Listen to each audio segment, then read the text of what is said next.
everyone, welcome again to House News. In this episode, we present you the latest information coming right here from the House of Representatives of Indonesia. So now let's have a look at our headlines for today.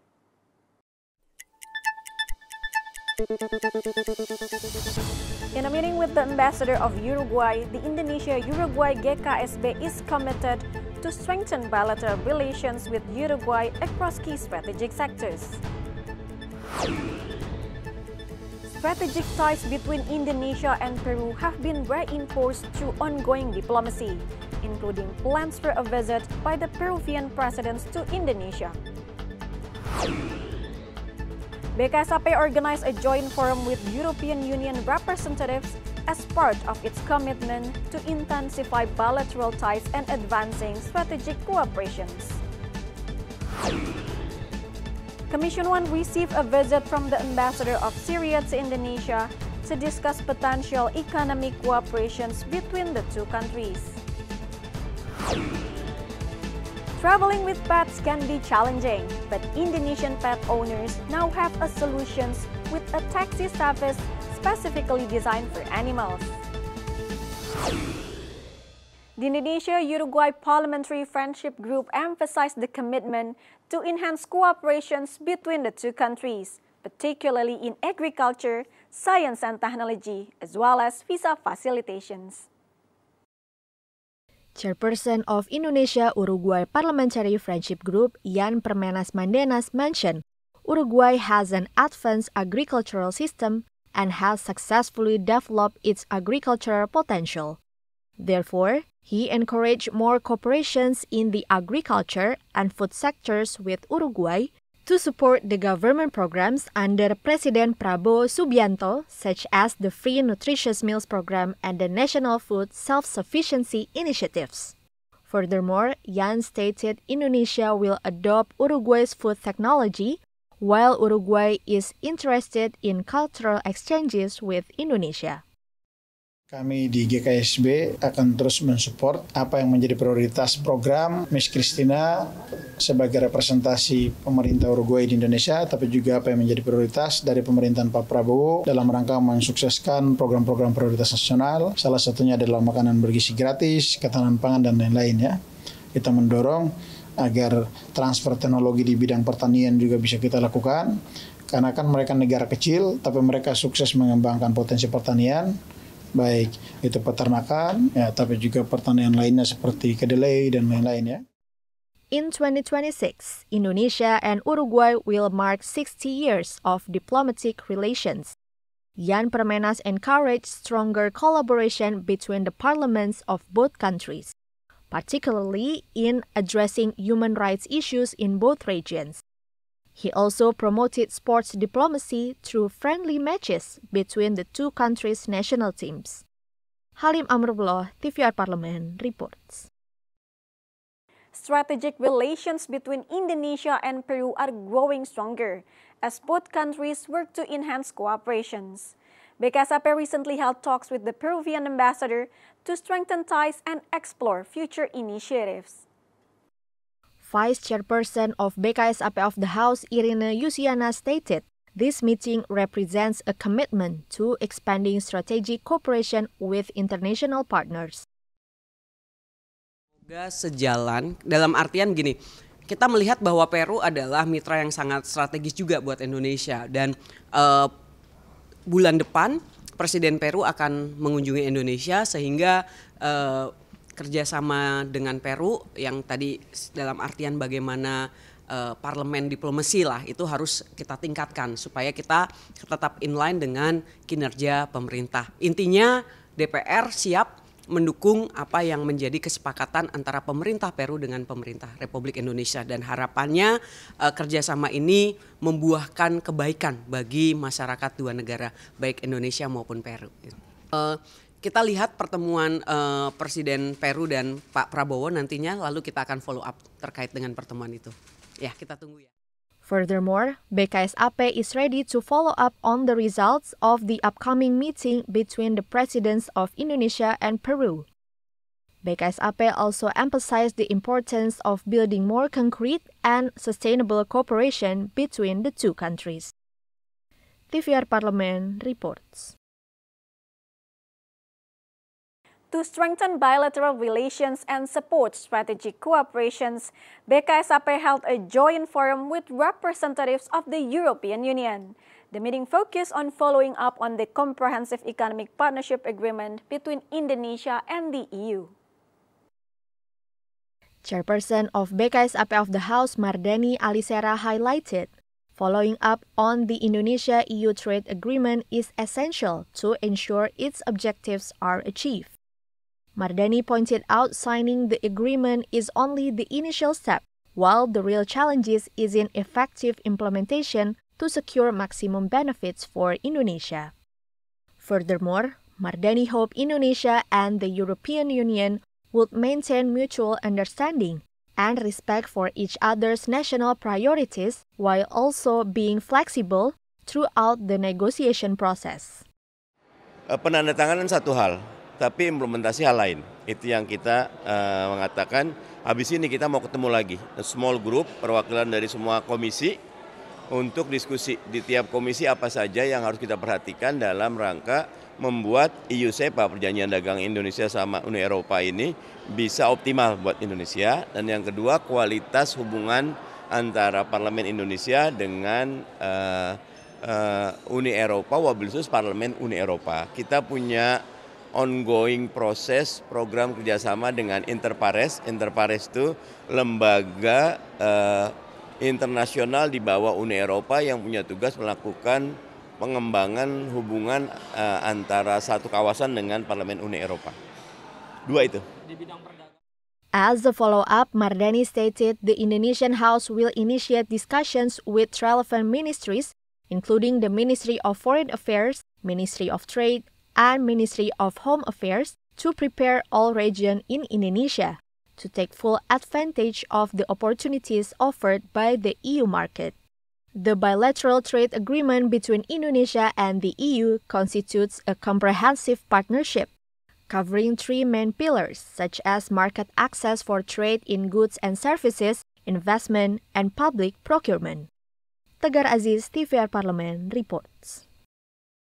After the short break, we still have more information on Commission 1 of the House. Stay tuned to House News.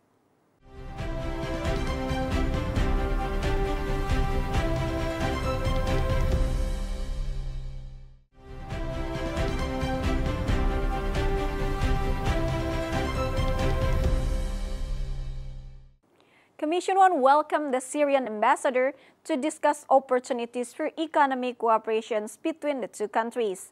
The meeting marked a significant move toward reinforcing bilateral relations between Indonesia and Syria. The new Syrian government was officially established on March 29, 2025. In light of this development, Chairperson of Commission 1 of the House, Utut Adianto, is optimistic Indonesia-Syria bilateral relation will continue to grow and improve in the future. The meeting with the Syrian ambassador to Indonesia is a positive step toward rebuilding communication and cooperation between the two countries, especially in the trade sector. With Syria's population at about 25 million and Indonesia's around 280 million, there is strong potential for cooperation between the nations. Menerima accreditation dari Pak Jokowi di tahun 2023. Kita memahami di Suriah ada pemerintahan yang baru, kita harap hubungan tambah baik. Kita sempat, mereka adalah negara kedua di dunia yang mengakui kemerdekaan Indonesia di tahun 1947. Tadi beberapa pertanyaan, tetapi paling enggak pertemuan ini membuka jalan kembali. Mereka adalah membuka kedutaan besar pertama di dunia tuh di Indonesia tahun 1952. Mudah-mudahan semangat kebersamaan, mereka 25 juta penduduknya, kita 280 juta, makin mengeratkan dan terutama di perdagangan. Bilateral relations between Indonesia and Syria have been established since 1949. These relations have since developed into cooperation in various sectors, including economic, political, social, cultural, education, and also labor. Bari Ramadana, TVR Parlemen, reports. The phenomenon of government criticism expressed through creative posts, videos, and other content on social media has been trending, and this has drawn widespread attention from the public, analysts, and policymakers. At the annual session of the People's Consultative Assembly and the joint session of the House of Representatives and the House of Regional Representatives, Speaker of the House, Dr. Honoris Causa Puan Maharani addressed the trend of creative criticisms on social media. She mentioned this is a way for the public to express their aspirations and concerns. Therefore, government leaders need to respond thoughtfully and carefully to the issues and demands raised by the people. Fenomena ini menunjukkan bahwa aspirasi dan keresahan rakyat kini disampaikan dengan bahasa zaman mereka sendiri. Bagi para pemegang kekuasaan, semua suara rakyat yang kita dengar bukanlah sekedar kata atau gambar. Di balik setiap kata ada pesan, di balik setiap pesan ada keresahan, dan di balik keresahan itu ada harapan. Karena itu, yang dituntut dari kita semua adalah kebijaksanaan. Kebijaksanaan untuk tidak hanya mendengar, tetapi juga memahami. Meanwhile, Vice Speaker for Politics and Security, Sufmi Dasko Ahmad, stated, good cooperation between the legislative and executive branches is the main key to achieving government programs. Therefore, he committed to involve all stakeholders in monitoring government programs that prioritize the welfare of the people. Optimis ya, kerjasama yang baik antara legislatif, eksekutif, dan tentunya rakyat. Kita akan sama-sama mengawal memantau program-program pemerintah yang berpihak kepada rakyat. TVR Parlemen reports. Commission 7 has highlighted low domestic tourist numbers remain a major challenge for the Ministry of Tourism. The Commission urged the Ministry to focus on increasing local visits and maximizing domestic tourism potential.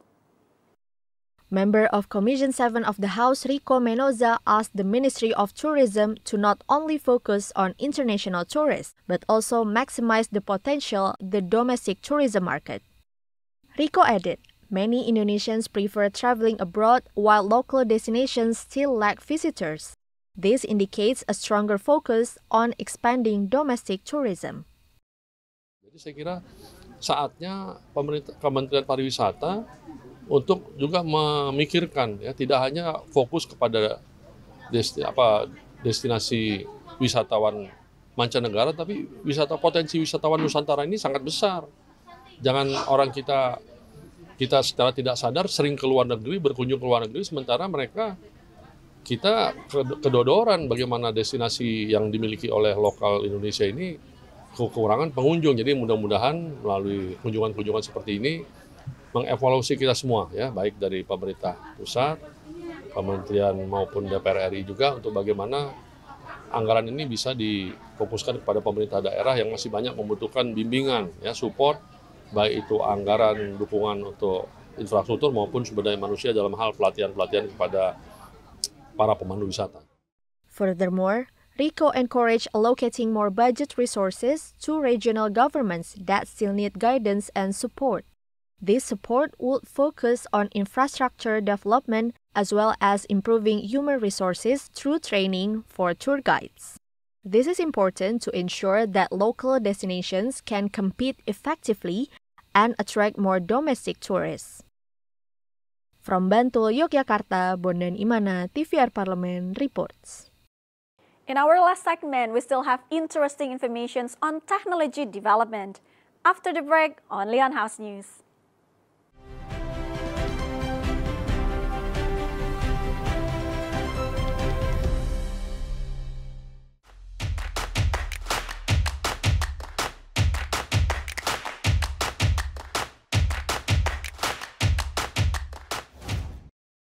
Taxis are well known for daily transportation for people. But have you ever heard of a taxi for pets? These services are designed to provide safe and comfortable rides for animals, helping owners to travel with their pets without hassle.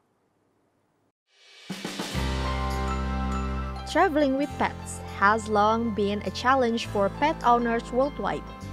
Many public transport options and ride-hailing services are not pet-friendly, making cats, dogs, and their owners with limited choices. This challenge has led to the rise of a new trend, taxi services designed specifically for pets.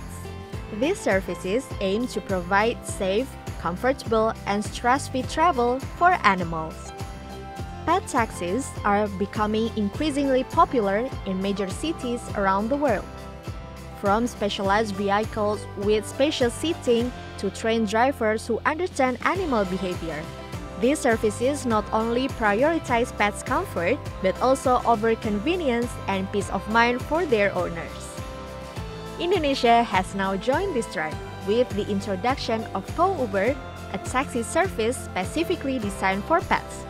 Launched in June 2025, PAUber offers a safe and comfortable ride for cats, dogs, and other small animals. Vehicles are equipped with spacious seating, and drivers are trained to handle pets carefully. Fares for PAUber are higher than those of regular public transportation, but the extra cost is balanced by pet-friendly vehicle designs. In addition, drivers disinfect the car after every ride to maintain a clean and safe environment for all animal passengers. PAUber is not the first pet taxi service in Indonesia. Similar services are already operating in other cities across the country. Whether it's a trip to the veterinarian, a grooming salon, or a leisurely outing, traveling with pets can now be hassle-free.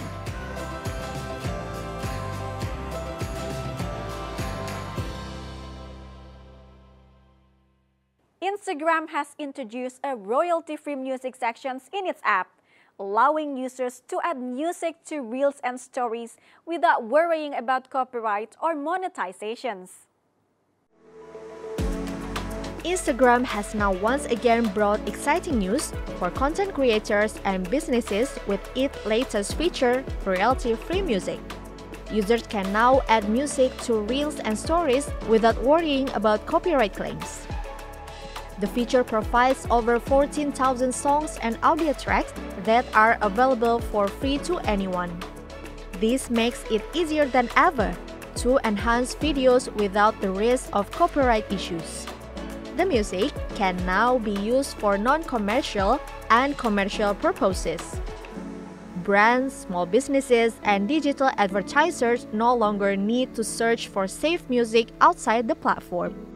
They can simply select tracks directly from Instagram's catalog. Using the feature is straightforward.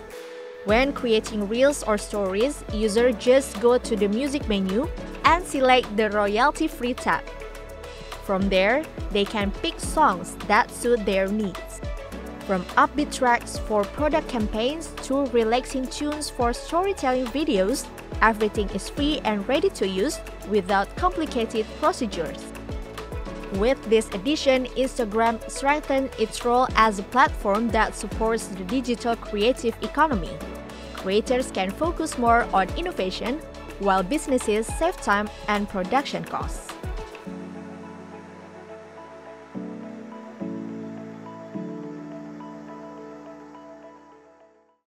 As robot technology continues to advance, this country shows how it can improve efficiency, support social needs, and enhance daily life, setting example for the rest of the world. Automation is changing the world faster than ever before. In factories, warehouses, and even hospitals, robots are doing more of the work humans used to do. We will take a deep look at the top countries that are embracing automation the fastest. South Korea leads the world in robot density with thousands robots per 10,000 employees. South Korea is known for its advanced robot industry and is home to many major electronics and automotive brands like Samsung, LG, Hyundai, and Kia. These manufacturers employ robots in their factories. Currently, about 30% of all industrial robots are used in the automotive industry, while 26% are used in electronics manufacturing. Singapore may be small in size, but when it comes to automation, it's such a giant. With 600 robots per 10,000 manufacturing employees, it is the second most robotized nation on Earth. The country has been investing heavily in digital transformation for over a decade.